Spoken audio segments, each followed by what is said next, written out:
My first impression of Cory, we did this movie called Hollywood Horror. That's all I'm going to say about that. Yeah. And I remember looking at him and seeing the type of shoes he had on. They were terrible. They were horrible, and it was wardrobe. They were like the Birkenstocks. Like, who puts a brother in Birkenstocks? It was a low-budget movie. They gave me what they had in like size 11s, and I was like, sandals. I was like, what kind of shoes are you wearing? Do you remember that when we were shooting I it? remember that, yeah. Yep. I had the open-toe sandals, my feet were out, but I was just excited to be working. He was. Yeah. He was. Yep. That was the first time I met Mr. Hardrict. Yeah, that was the first time. So that night when we were done with our pseudo first date, he dropped me off, and I guess he got out of the car, and I was like, oh, why? In my mind, I'm like, why are you getting out of the car? What do you think's gonna happen? I was trying to hit. And he was, I guess he was expecting a kiss or what have you, and I was like, okay, nice to thank you for a lovely evening, and that was it. And he was like, no one never not kisses me. Who does she think she is? and that was it. And then he called me next day when... So you okay? You have a cavity or something wrong with your breath? Like, why would you not kiss me? Did I was I chapped? Like, she's like, what? I don't kiss on the first date. From our first date, I remember I was terrified because he told me exactly who he was. He was absolutely honest about his past. And then he brought me home and he just said, you are a very beautiful and nice woman, and it was a pleasure spending time with you. And he shook my hand. I remember you shook my hand. And then I went in the house. 20 minutes later, he called again. Yep. And I said, you got home already? He said, no, I'm at the Ralph's down the street. But I just want to tell you again what a great time I had and what a beautiful woman you are. And I said, oh, okay. 20 minutes later, he called again. I just want to tell you I got home and you are a beautiful woman. I'm about to go to sleep and I just wanted to tell you to have a good night. 4 o'clock in the morning, he called again because there was an earthquake.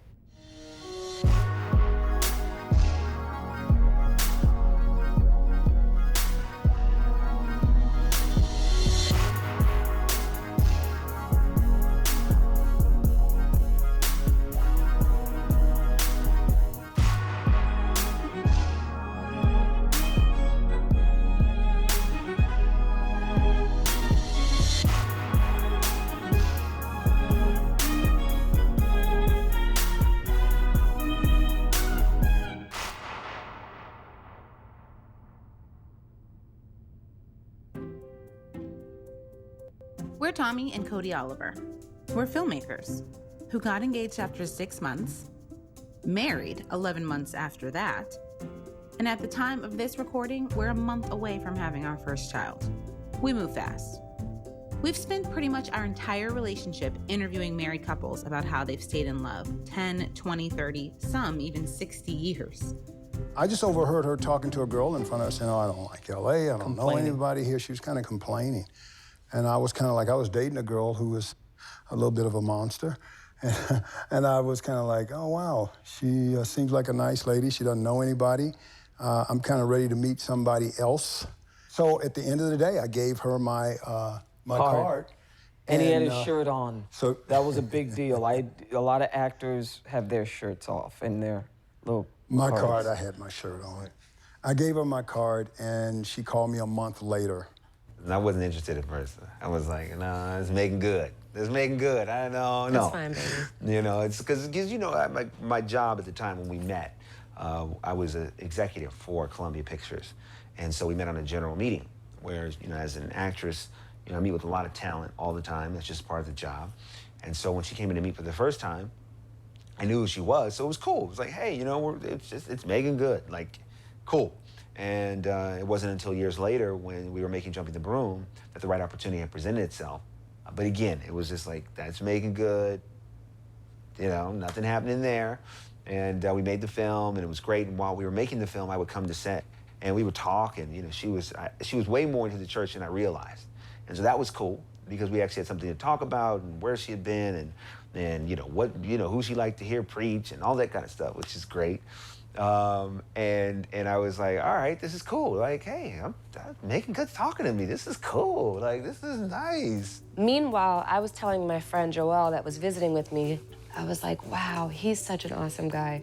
And I remember saying to her specifically, I was like, that's the kind of guy I wish I could marry. Because he loves the Lord, he has a great personality, he's fun to be around, like, I respect his point of view. We enjoy being around each other in general.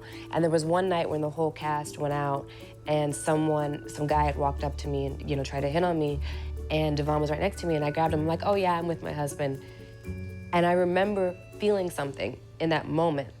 Well, what happened was I was meeting my friends at a party. And so there was a long line outside the club and they were lost and they couldn't find their way to the party. And so I was on my phone with my buddies, trying to explain to him the address and where I was, because he was lost. And so while I was on the phone trying to give him directions to where I was, Aonika and her friend came up into the line. And so her friend introduced me to Aonika while I was still on the phone talking to somebody else. You knew. I think she felt blown off, but really I was just focused on something else at that moment. Unacceptable. Because you're supposed to be in the moment of what's happening in front of you, not a phone. And if a beautiful lady is standing in front of you, you excuse me. And then at least greet the person, take in the person that you're meeting, and then give you little directions afterwards.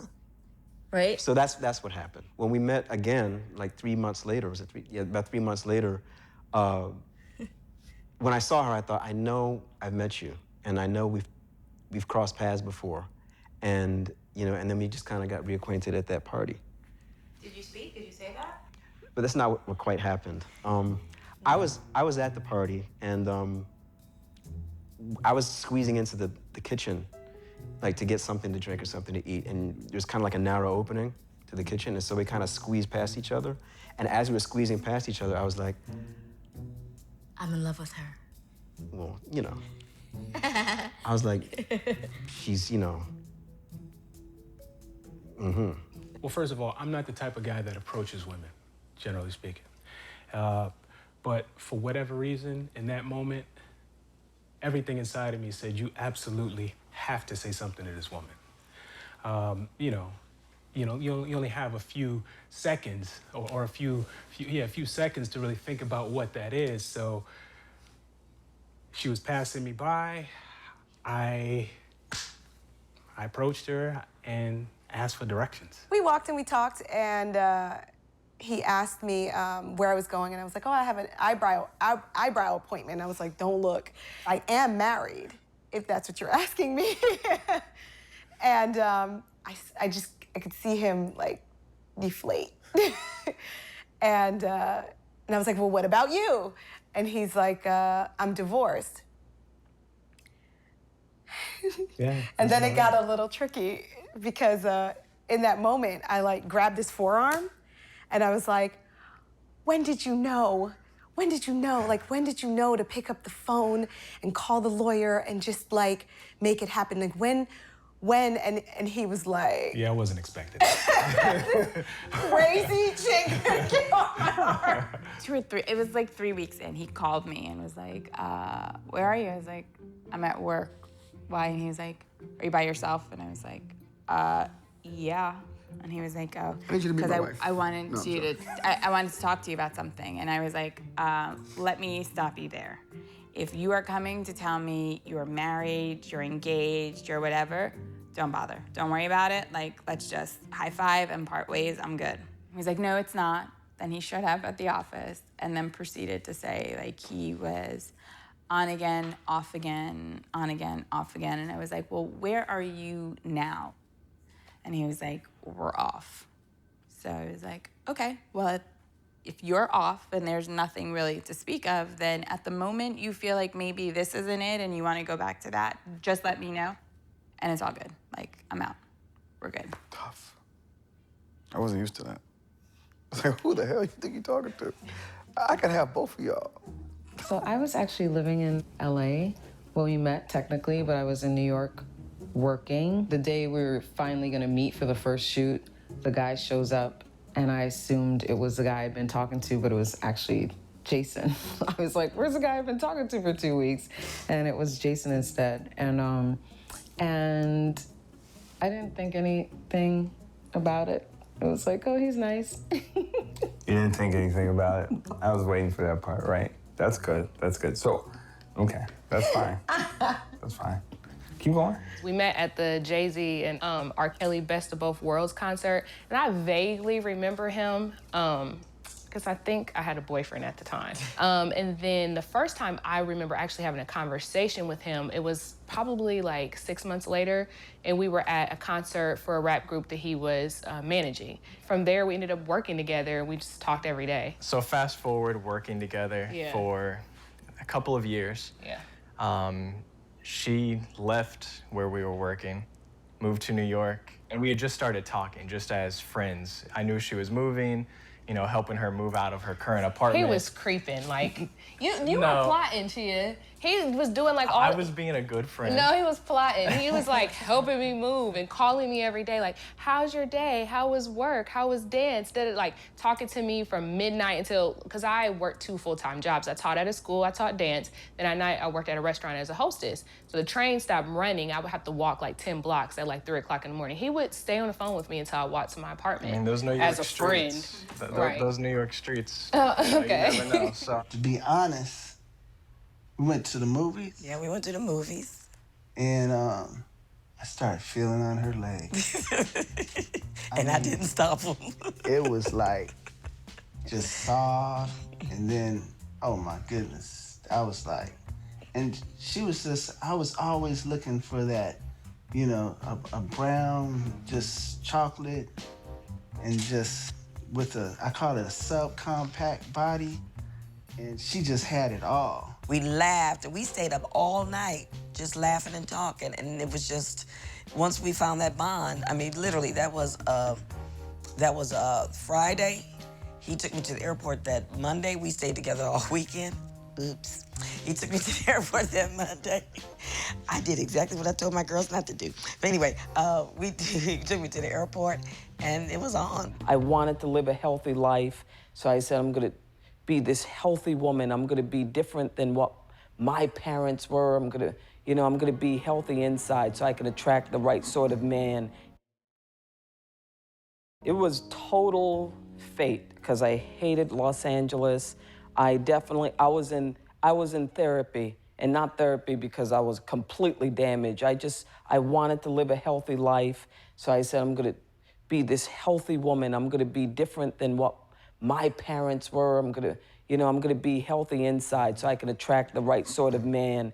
And I prayed 3.5 weeks before, when I was at a theater festival. I got down on my knees and I prayed for a black man, ex-football player from the South who had kids, who was older than me.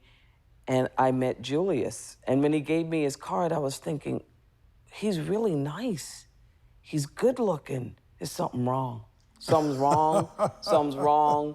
Something's wrong with him.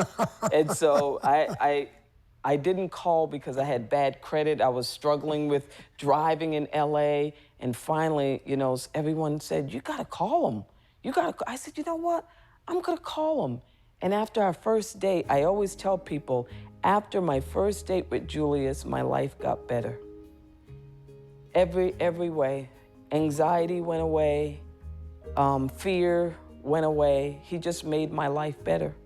There was this one time we all went out to eat at, what was it, the Chinese, was it P.F. Chang's in Marina Del Rey? No, Cheesecake Factory. Yeah. It was Cheesecake Factory. It was Cheesecake Factory. I know what she's about to tell you right now. And so, like I said, we had been hanging out. My sister would hang out with me. My cousin would hang out with me. They would play basketball together. And then we all went to Cheesecake Factory. And then on our way out, I was in the car with my sister, and he was like, stop. All right, let me tell you. Okay, you tell the story. Let me tell you what happened. I gotta say this. I remember we were leaving, and I was so embarrassed because I had bought her some flowers. I remember, because I didn't have a lot of money, I'm gonna be honest. I don't remember even eating a lot that night. You know how you try to hide it when you know, like the struggle year when you get out here and you're like, no, I'm cool, I'll take a salad or some what. So I remember the dinner was over and they were leaving. They were getting in the car and I was like, I had flowers and I had them in the trunk. I remember I had just got a Sebring, right? You know, like the old school Sebring. I thought, it was my first car out here. And It had a little hum to it, too. I had some beats in there and everything, but it was just kind of like, okay, I put the flowers in the trunk. I remember I bought them from, I think Ralph's or something, but they were the nicest flowers from Ralph's you can get, right? So I had them in the trunk. And They then were red. I remember. Roses. They were walking off, and I was so embarrassed because I was like, man, I don't want to give her these flowers in front of all her friends and her family and her sister. I got to pop my trunk and give her flowers. And what did I do, Chea? Did I say, I think I pulled you to the side, right? Yeah. I just said something like, come here, and I just said, I'm going to do it because I think you were going out of town. Okay. You were leaving or something. And I said, I might not see her again. These flowers going to rot or whatever. Yeah. And I remember me giving her the flowers. And I opened the trunk and gave her the flowers. And I was like so embarrassed. And I was like, oh my gosh, she probably will never see me again. That was the corniest thing. But then I said, you know what? It wasn't. That was when my heart melted. And I started to kind of like go, oh, this guy is different. Like, this guy is amazing. Like, he's so sweet and generous and kind, and the gifts didn't stop flowing. I think we might have both been hesitant because we came out of relationships. I had just been engaged for the second time, and he hadn't had a girlfriend.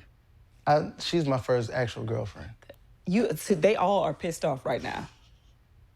If they're all honest, they'll all, come to grips to the fact that I never called them my girlfriends. I was like, you're my friend. I don't do girlfriends. I don't have girlfriends. So you was their boyfriend, but they wasn't your girlfriend. Not my problem. It's so terrible. She was a woman, and I was immature, but very mature at the same time. I had done so many things in my life by the time I was 19 and 20. By the time I was 20 years old, I'd been around the world 3 or 4 times, playing and doing what I was doing. But I was still very immature on other levels. But a lot of females that I was speaking to and hanging out with at the time, they weren't on my level, just as far as how settled I was in life and ready to. Yeah. At 20, I could have gotten married. I probably should. I couldn't? I couldn't, maybe not to her. I was new to New York, right? And I was in music. So I had this dream. Those are all strikes. Well, that's strike for you. Yeah. But for me, it was like, this is the moment I'm going to be a hoe.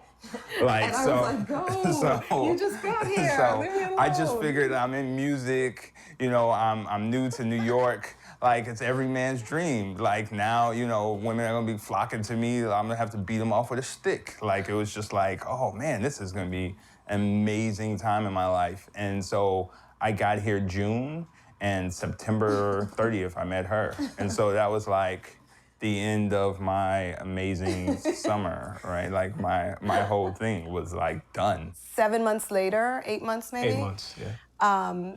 I got an email, and it was like an invitation to a party and at his house. My divorce was final. And it was my emancipation party, so yeah. So I went, took some girlfriends with me. He ignores me all night, which is fine. I was hosting. Right. There were 100+ people. And his friend hit on me all night, and I was just like, somebody shoot me. And at the end of the night, I was like, hey, I'm leaving. This was fun. Thanks for inviting me. And he was like, no, wait. And he pulled me into the bedroom where there was it was off limits.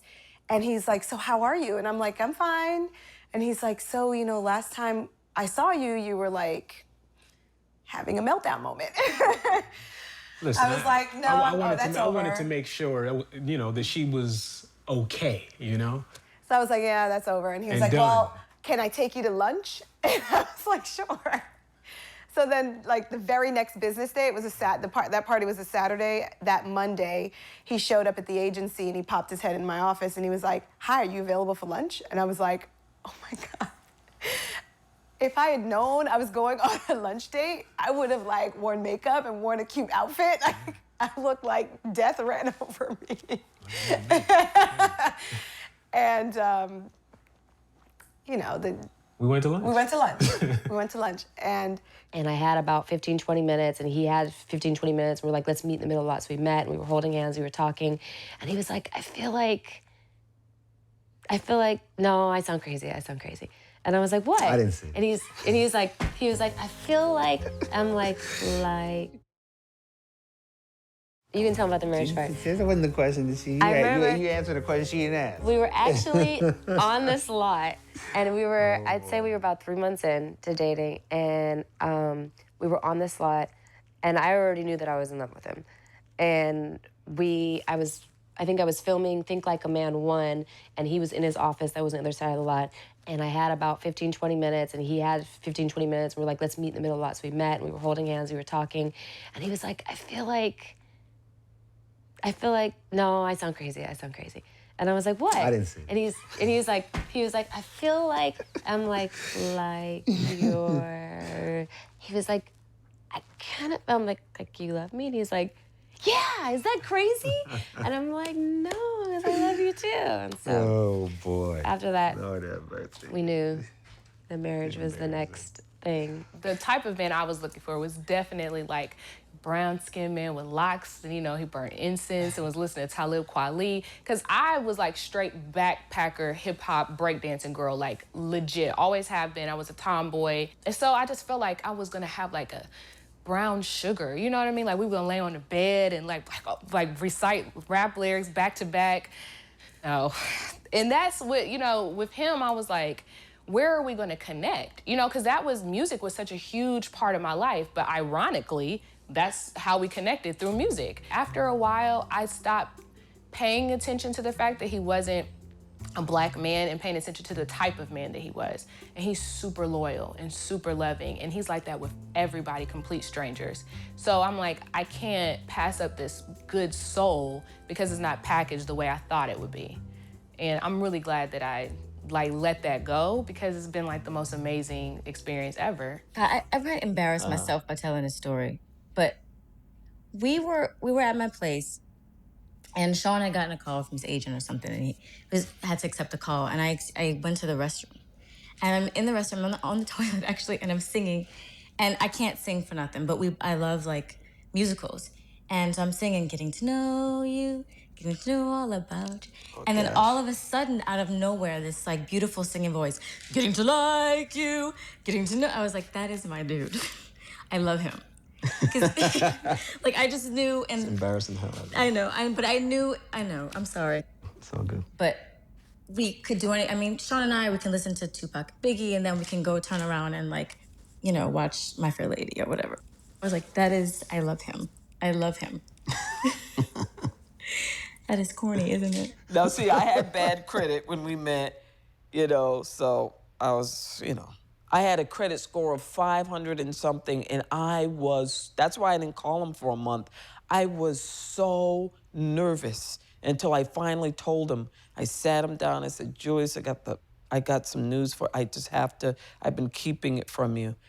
And he was like, oh, okay, what is it? And I said, Julius, I have bad credit. He said, I knew your Black ass had bad credit from the moment I met you. But that's all right, I got good credit. We can use up my credit, that's okay. I think the reason we clicked so well, because one, we were both from church background, both in music, both, not in gospel music. I was singing background for different artists and in the plays and stuff. So it was a little bit different, and I think we were really just comfortable with ourselves. I was comfortable with the fact that I'm 3 years older than him, and, if he could have been serious or not. What I always felt in my heart when we were dating was I was never afraid to say how I felt, even if that meant he may say something different. Because I remember the first time I said, I love you, I just said it because I wanted to. And of course, in my mind, I was like, should I say it? What is he going to think? What if he doesn't say it back? How's he going to, that whole thing. And it was you did it while I was almost kind of distracted too. I was working. I was in the studio But I love watching you work. And I was working, and she was standing behind me. She just said, she tapped me. I said, yeah. Julie, I love you. I was like, and there were artists there. I was like, did it scare you? No, I remember I said, I love you too. Did you? Yeah. I don't remember that part. I said I love you. When I say I'm in love with you, that means I'm prepared to deal with your ignorance and all of the dumb stuff that comes with you. Pause. Yeah. Wait, so that's why you... No, that means all the stuff that I don't like about you, I love that too, is what I'm saying. See? You fixed that real good, Mr. Campbell. And I couldn't say that about anybody else. I couldn't say, I love you and all your mess. Because I love you when you're cool. When I agree with you, I love you. But do you love me when you don't agree with what I'm doing? That's the point. That's in love. That's different. Who said I love you first? I did. And it was actually when we were breaking up. We broke up before we got back together. It was about March or April when I felt like he was a little more caught in between something. And I was like, I'm feeling like you're caught between two places. And I was like, I really don't want to do this. I've been here before, and I just don't. I was like, I know that I love you. Like, I already feel like I love you, and I feel like this could be something. I just can't go back here. I just can't be in this place. I'm not willing to sacrifice myself for somebody to turn around and decide what they're gonna do with my life. And I was like, I love you, but I gotta let you go. And I'm in hysterics, like crying hysterically. He had come over after one of his shows, and I was like, I don't wanna talk, I don't wanna call, like nothing. And we did that for about 2 months. And Do you really want to bring up a first date? You're He here. showed up 2 hours late. He was new to town, so he didn't know anywhere to take anybody, so I had to pick the place. Yeah. Like, it was the most ridiculous, and by the time I got there, by the time he showed up, I was just kind of like, why? I mean, I'm ready to go. Like, this is so over. And we were there for hours. we were there for hours. There for hours talking and had a great time, and you're married to me now. So I think Everything goes back to you're married to me now, I guess. I mean, I'm just saying, like, you can say whatever you want, but it's like... Yeah. Let's put it this way. We started off as Friends. fun buddies. With benefits. Fun buddies. We started off as fun buddies. That was it was like an arrangement. Like, we sat down and had a business meeting about it. And we were like, listen, this is where I am, and this is all I'm really interested in right now. And he was like, cool. We were fine. Everybody was being responsible and healthy about, this whole situation. And It only took me about 2 weeks. 2 weeks? I'm done. I'm done. About 3 weeks in, he was like, he sat me down for another business meeting, and he was like, I want to give us a real shot, and I'm thinking about cutting off everybody else, and I really want to try this for real with you. I really like you. And I was like, who does that? You get to have your cake and eat it too. A man whose mind is made up, who knows what he wants, and is ready to move forward. That's who does it. So of course I resisted. I was like, not really. June, he graduated from medical school, and miraculously, I was written out of all my children again. And they were like, oh, we're so sorry. I was like, no, thank you, great. I need to be done, because he's going back to LA. I need to go too. So we both went back to LA. And this is what's funny. He asked me to move in with him. And I told him, I said, I've never lived with anybody. And my mother always told me, why buy the cow if you could get the milk free? And I called my mother, and I asked permission. Because at 30, because I just didn't feel right about it, because that's not how I was raised. And he said, I tell you what, by December, either we'll be planning our wedding, or we'll break up. Because I told him I wasn't trying to be the, eternal girlfriend. I was very clear on my intentions with him. I was very clear. It's because I had relationships where men, when they realize they have this great girl, they go like, oh, but then that's gonna stop me from getting all these other women. So then they do stupid stuff to mess up the relationship. And I remember saying to him very clearly, I need to know that if you wake up one morning and you realize you're in love with me, that's gonna be okay, and you'll be willing to go further and see where it goes. And on the other hand, if you wake up and you decide I'm not the one, you need to let me know right away, because I know that I want a family, and I don't want to waste my time on something that's not gonna happen. So he was like, okay. He's very easy. He was like, okay. It was meant to be a temporary thing, and then all of a sudden it was like, oh, I guess you live here. I remember the day when I came home and I opened my mailbox and he had handwritten his name on the mailbox. I remember that day. That was a big day. I don't know She what almost happened to me, killed but me. I was like, oh, he wrote his name on the mailbox. I was like, why did you write? He's Yeah, like, I live exactly. here now. Like, I took She your really mail. came It was in just and like don't She almost killed me. I was Oh like my so God, shocked. I was freaking out. Why would you write your name on the mailbox? I What is know. that? What, why would you have to do that? And I'm like, that's where I get mail now. So why wouldn't I? But I was just, I don't know. I just kind of felt there was, for me, somehow that signified that this was like a real thing that was happening. And I don't know why it was the name on the mailbox, but that did something to me that made me feel like, okay, I guess, we're going somewhere here. When did I know? I knew I wanted to be in a relationship with him when you went to Africa. And you left me to house sit that summer. It's like four or 5 months later, he left me to house sit. And like, that spoke volumes to me because he left me with his computer, with his house, with his home, with everything. So, I was going through drawers and like clicking and going through computers and laptops and going through cameras. And he had to know I was doing that. I mean, we were only like 4 or 5 months in, so. When you don't have anything to hide, that's the last thing I'm thinking about. And I wasn't accustomed to being with someone who was that like cards facing up, like that, honest about who he was and what he was doing, and he had nothing to hide. And I knew he was the right guy to date at that point. I was like, man, I have to marry her. But it wasn't like I didn't want to marry her. I just wasn't ready financially. I'm be honest. I felt like I was afraid. We had been dating for a while, and I asked her to move in here.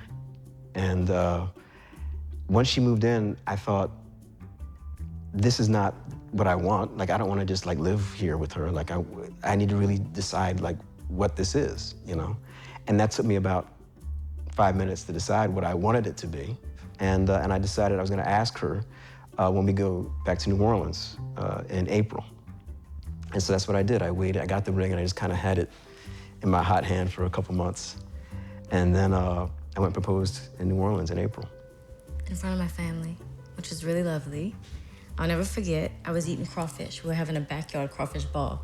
And I had, if you really eat crawfish, you get the guts like everywhere. So I had crawfish guts on my hand.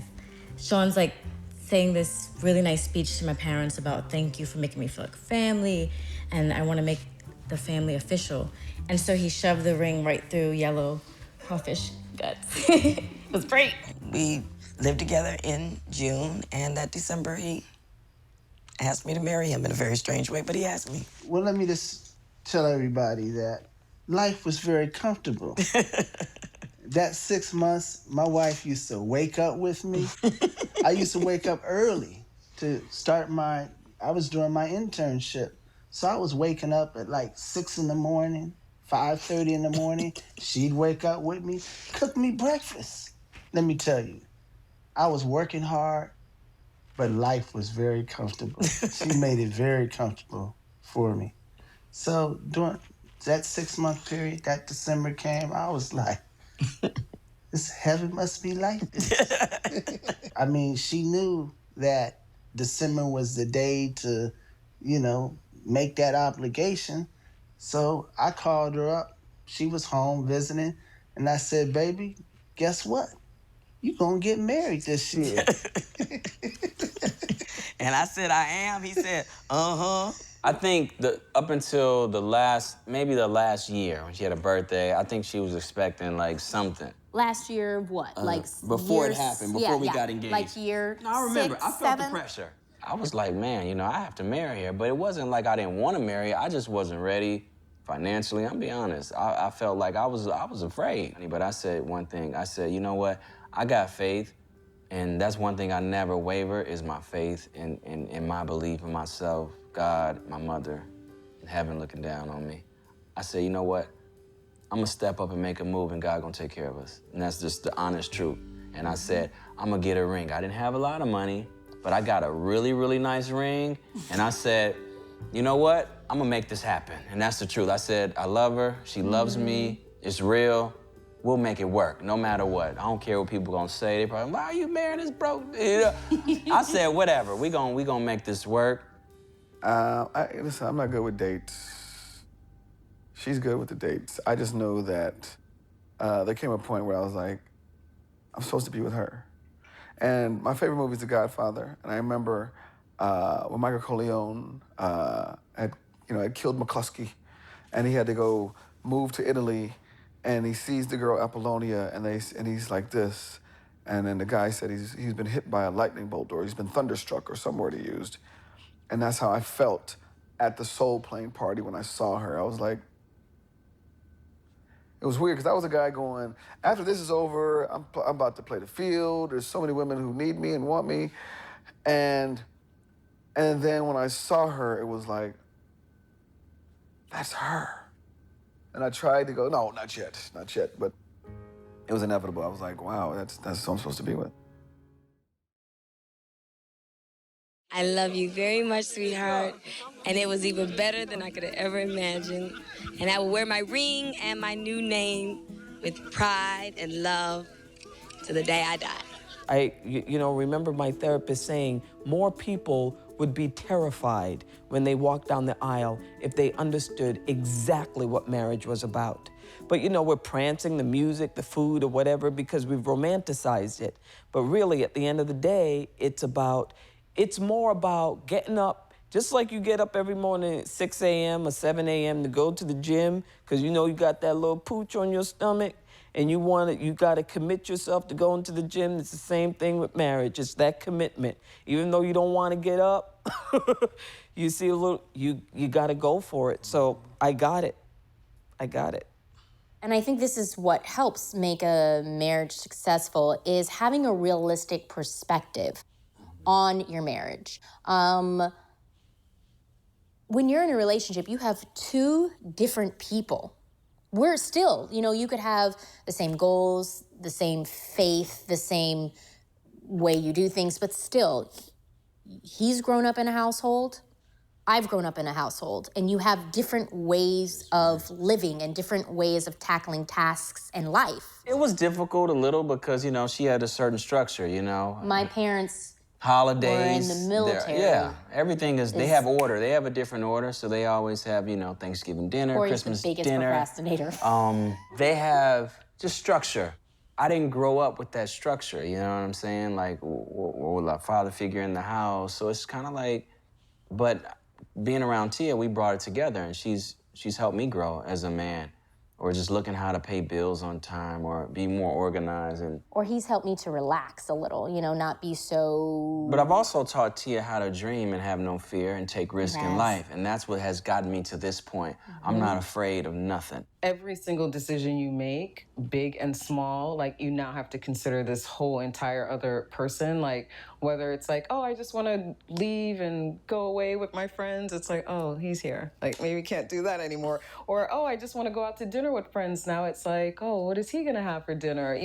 It's so life-changing in so many ways, but every anxiety and fear that I had about it, I always think of it it's getting a needle where you're just oh my God, this is gonna hurt. Marrying me was getting a needle. That's how I felt. That's how I felt.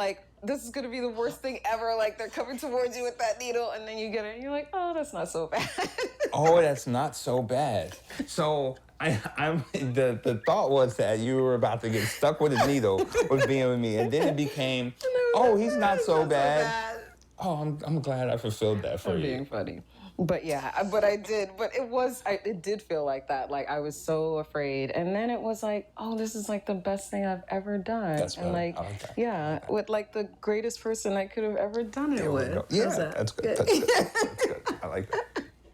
Marriage is, it's a lifesaver because so many times, as a man, you're taught, oh, it's about the career, it's about the money, it's about conquering the world. And then you find the right woman that then can fit into your world. Because the reality is what we really need is love. What we really need is commitment. What we really need is accountability. And when we have that, when we have marriage, when we have the right woman, when we have the right commitment, then we can go do anything. I mean, as a single man, I was good. But as a married man, I'm great. And it's because of marriage, it's because of her love that now there's a completeness, there's a wholeness. And that loneliness is gone. And when that's gone and you have this, come on, you're good. What else you need? Everything else you don't have to worry about. It's like, oh, if this happens, if it doesn't happen, that's cool. I got her. We're good. And I think that's one of the things that we want to really put out there, especially for men, especially for me as a man talking to other men, to get this idea out of of society that it's about conquering first, and then get the right woman, and you can conquer the world. And I thought, he wants to be a dad, and I can't do that for him. And that was the hardest. You know, it's just how you speak to people says something. So be kind. It was just a build up to the lack of respect for me. And I was like, okay, she has no respect for me, so. Don't ever think that a baby is going to just bring you closer. It brings you closer for a minute, but then reality hits. Every problem that any marriage could ever experience, we experienced it within the first 2 years of our marriage. All of a sudden, that knock on the door was so loud. And they said, we had 5 minutes to get out. That was, I think that has to be like one of the worst days of my life. Ooh.